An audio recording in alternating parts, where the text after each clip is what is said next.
When you first set up your Twitter account, you probably set options for your account profile to include your photo, bio, location, and other information. That's important to give you a complete identity on Twitter. I explain how to do all this in another video.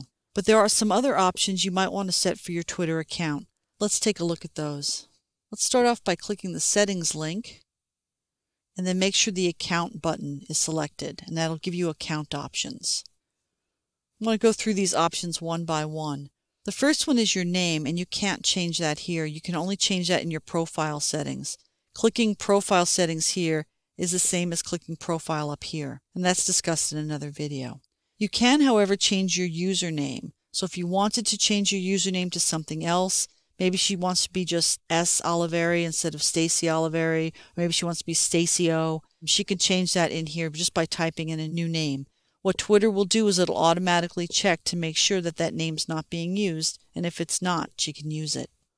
The next thing she can do here is change your email address. So if she needs a new email address, maybe she got a new account somewhere else, or just wants to change it for another reason, she could type a new email address in here. When she enters that email address in here, Twitter will prompt her to confirm it. It'll send her a confirmation email to make sure that's really her email address.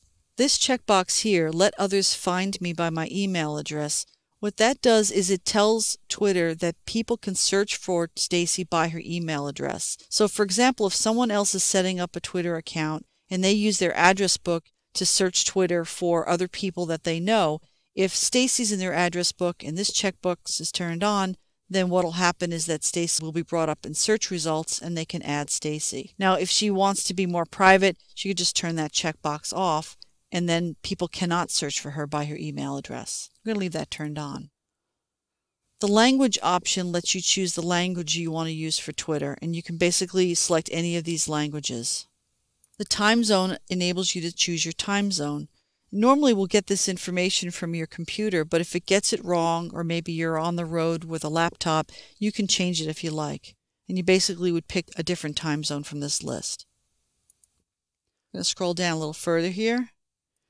Add a location to your tweets. That enables the location tagging feature of Twitter, and that's covered in another series of videos. Down here there's an option to protect your tweets. If you turn on the Protect My Tweets checkbox, what happens is that when people who are not following you view your profile page, they see a message saying that your tweets are protected. And I have an example of that right here. This particular account for Jessie Bird is protected.